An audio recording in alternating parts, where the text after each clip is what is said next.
what's up everyone, it's Xolo here. So I'm going to try to make this video quick because there's a lot to cover. Alright, so here's the Lucina card that you could go ahead and get by signing up below. You could join this Discord and, there's a lot of people already talking about it. And I'm pretty sure they will probably have another variant that's like the, non-alt version.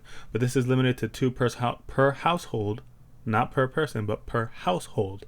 So, yeah, if you have 2 people signing up at home, at the same address, they're only going to send 1 to each of you. So keep that in mind. So I want to go ahead and break down the anatomy of the card first, and then we'll get into the speculation and everything afterwards, right? So from the top down, at the top left, we have 5 with an Eddie symbol underneath. To me, I believe that's showing how much the card costs, which is normal in a lot of TCGs. Usually the price up top is, the cost of the card itself. Then at the top right, we have the type of card it is. In this case, Goro is a legend. And then there's this little symbol underneath. Don't know what that is. Go into it in a little bit. In the middle of there, we have Goro Takamura, which is the name, and then Hands Unclean, which is sort of like their title, nickname, if you will. If you play Riftbound, there'll be a lot of Riftbound references here because that is my main game at the moment. If you play Riftbound, the way I'm thinking about this is cards like Yasuo, for example, how he has Yasuo Wind Rider and then Yasuo Unforgiven. They're both Yasuo, but there's like a sort of a subtype within that. You know what I mean? I think this might be something similar. Anyways, as we go lower, we get to the type of card it is over there on the opposite side where it says Arasaka Corpo. So that's the type of card. And in the text box, we have keywords and effects and what have you. And then on the right here, where my finger is like almost basically right there, is the who illustrated it. At the bottom left, we have a card number, which I'll go over in a little bit. In the middle of the card, it looks like what is rarity. And at the bottom right, the power strength of the card. All right, so here's the other card. You see at the top right is gear, but the name, it doesn't have like a name, right? It has, the name of the card, like just one, Mandibular Upgrade. And previously I said, we had the type of the card, gear, and then I said the type of the card down here. It'd be more accurate to say type of the card up there, right, with the subtype down here. Okay. But anywho, so there's the anatomy of the card. So we have Cyberware Implant, equipped to a unit or face up legend, which I'll show another implant that says, to take a look at face down legends without revealing them. Then we have blocker. When a rival unit attacks, you may spend this unit to redirect the attack to it. To me, it tells me that while a unit is attacking, and it says a rival unit, so it's not like, so if your opponent is swinging with 3 or 4 units, you only pick one and say, okay, this one has to attack me. Now the spend this unit part, that's the key part here that I'm focusing on. So that means you tap the unit, which if you're familiar with, Magic the Gathering or Riftbound in this case, this would be considered exhausting it, which means you can't move it. It doesn't have the ability, you can't activate the ability anymore. So in this case, you would tap it to choose 1 unit, and then that's it. That you can't do it again to redirect attack from another unit. So that's what that tells me. Alright, so now we have Goro here, who also has blocker, but he also has go solo. Now whether go solo is a specific keyword, that's still left up in the air, I guess you could say. But I would say it's probably a keyword, or at least a passive, not necessarily a keyword. You know what I mean? Go solo says play this card's cost to play it as a ready unit. It can attack this turn. And again, going back to Riftbound, when you play a card, when you play a unit, it comes in exhausted, meaning that you have to wait 1 cycle, meaning you end your turn, your opponent ends their turn, and it comes back to you, and then it readies it for it to actually do something like move to a battlefield or attack. In this case, it says pay this card's cost to play it as a ready unit. It can attack this turn. So there's 2 things here. One, when that go solo activates upon paying the eddies, right? Where you just pay it, and since you technically have paid for it, it just comes in ready. Or you pay it, it comes in spent or exhausted, and then you have to pay it again, so 10 eddies in total in order to ready it, and it can attack. So it's one of those two things. I'm fairly certain. I'm willing to bet on. There's this gear where it says attack, look at a friendly face down legend without revealing it. So this is going to lead into something else, but this looks like it's another sort of keyword sort of deal, where your unit, when they attack, not defend, but when they attack, you know, you could look at a face down legend. Now the question that this brings up is, why are your legends face down, and why would you need a gear like this to see what face down legend you have? Because if you're playing, when you play any TCG, right, you know, you play your cards, if you're gonna play something face down, generally speaking, even if you have 3 cards, you know what cards they are and in what order that you set them. So why would you need this? So the mechanic here that I'm thinking it might be is that maybe the legends, right, they have like I'll just take these 2 cards. Maybe let's say these 2 are legends, right? So the backing on the cards themselves are a different back. Let's say they're black, or if you have them sleeves, they're this color sleeves.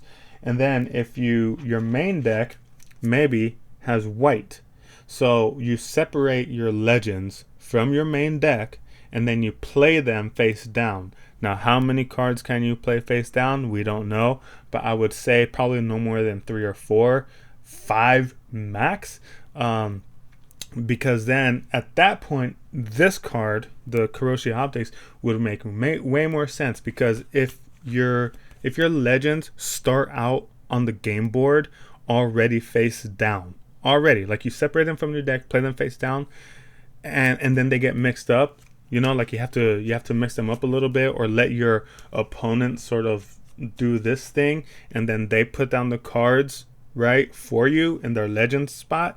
Then at that point you have no idea what legends you might play, in which case this gear comes in, is actually, you know, pretty good, because when you play it, when you attack, you look and you're like, okay, that's where this one is. Do I want to play this card next? Do I want to play this legend next? Yes, no, maybe so. You know, it depends on the situation, obviously, because the alternative, if you don't know what legend is actually there, you're basically just guessing at that point. Like, you know, like right here, like you can't see what cards they are, right? But let's say you want to play Judy as a legend, right? Or you want to play Jackie as a legend. You don't know which is which. Let's say you pick this one and you're thinking it's Judy. Well, guess what? It's actually Jackie. That might not be the optimal move. You know what I mean? Like Judy would have been much better, you know? So at that point, then this Kiroshi Optics card makes way more sense. But we won't know until we know. Oh, and before I get into this part of it, the last thing of the hidden legends thing that I think is a pretty cool flavor theme for the whole game is the whole thing of building up your crew, so you never really know who is on your opponent's crew. Since they're all face down, you're like, oh shit, like I see that they got 4 legends with them. Okay, who might they have? Oh, they only have 1 legend. Like, how is this gonna work, or whatever, you know what I mean? Obviously there might be a minimum amount of legends that you need to have, so like let's say minimum 3, max 4, you know, I don't know. But anyways, I think that's pretty cool. Like, oh shit, you have Judy with you, fuck, or you have Jackie, or you have Adam Smasher on your crew, like you were able to pay him off, you know what I mean? Like, just thematically. Anyways, whatever. But to this point, or onto the next thing. So this symbol up here, big ass question mark, nobody really knows what it is. Some people are saying gigs. It could be gigs or street cred, like a cost to that or something. I don't know. It might be something that's tied to quick hacks, but I'm also willing to go ahead and say that it's something related to gigs, right? Or street cred, no, because street cred has a symbol of stars. But the reason why I say it could be related to quick hacks is because the symbols for the quick hacks, the little bar, it looks pretty similar there. You know what I mean? But at the same time, the overall vertical rectangular shape of that, you know, it might not be quick hacks. I would like to think that is a defense sort of thing, where if you wanted to play, let's say glitch systems here, right? Let's say in the TCG, it has a 2 bars to it.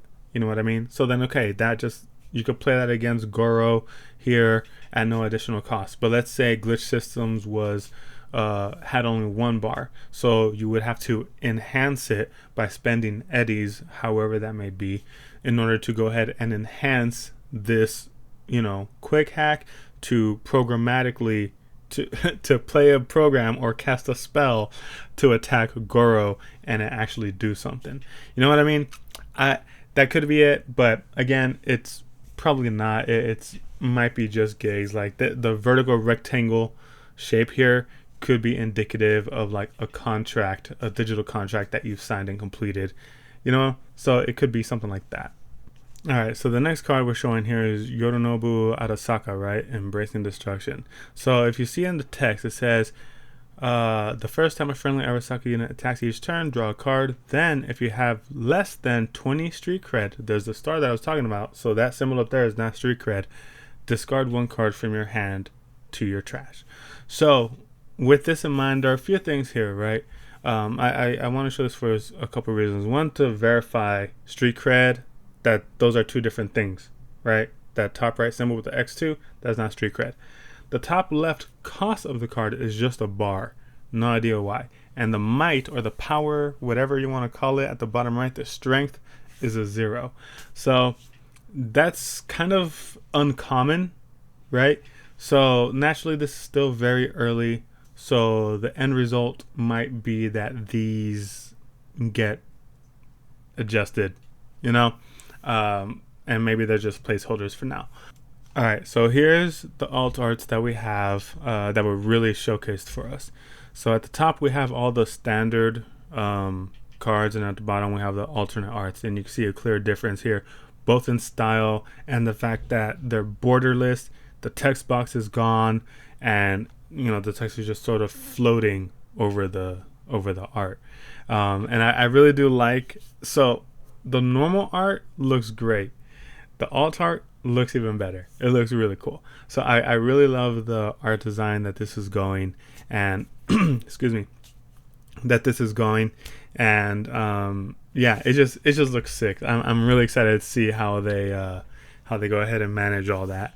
And just another note, so which leads me to believe that maybe there might be some adjustments, and these are the line and the 0 are placeholders. If you look at Saburo and Yorinobu Arasaka, they both have the line at the top left and then a 0 for their power, might, whatever. So I think that those aspects are still in the works. All right, so we got 6 rarities here, and what I think is the way that they progress. So rarities in card games tend to fluctuate between, like, at minimum is like 4, at most I think is about 8 or 9 or something. I know Pokemon has some crazy amounts, but anyways, so this sort of fits like the middle, right? To use Riftbound again as an example, and as well as a combination of other ones, we would have common, uncommon, rare, epic, legendary, and maybe alternate art, something like that. Because the thing that especially if you're new to trading card games, in general, is that legendary or legendary freaking rarity or what have you is not necessarily indicative of how strong the card is. It's a mixed bag. Sometimes it is about how strong a card is, other times it's just the fact that it's an alternate art. So that's what we have here. In relation to like some of the strongest cards in certain games, like Stacked Deck, for example, in Riftbound, that's a very sought after card, but it's not legendary. I think it's an uncommon. So, that just goes to show something like here might be what people really, really want and need. The only other variation to this that I think could be like that's probably the other variation, and looking at it probably makes more sense. But I don't know. Obviously, nobody knows. But that would be the rarity scale, essentially. All right, the last thing I want to touch on is this right here at the bottom left, the numbers. So the 345 looks like it was placeholders, right? And the one that has the alpha symbol 005 here in this example is the updated version. And you can even see that in the art style, where the one on the left looks a little bit more faded, washed out, whereas the one on the right, it's really like vibrant. And even the text box below with the subtypes and the Eddie symbol, all that is very like boom, you know what I mean? So I think that right there also shows, you know, the finalized version. But I also wanted to bring up that the rarity in this case has also changed to that symbol on the left, which looked like one of the symbols that I had in the previous slide, is now this symbol over here on the right. So maybe instead of having 6 rarities, there's going to be 5, following sort of the same cadence that I was bringing up. Not cadence, whatever. You know what I mean. So yeah, that's essentially everything that there is in the game right now. That some of the stuff we can confirm, some of the stuff obviously we cannot. And yeah, I'm very excited for it. Please let me know what you think. And if you think I'm just completely wrong with everything or whatever, I don't mind. You know, this is a new game that I'm just very excited to get my hands on, and I can't wait to back it with the Kickstarter. Speaking of which, I'll put the sign up link below for the mailing list, so that way you could get your free card. Again, remember, 2 per household limit. 2. So yeah, other than that, thank you for watching and have a good day.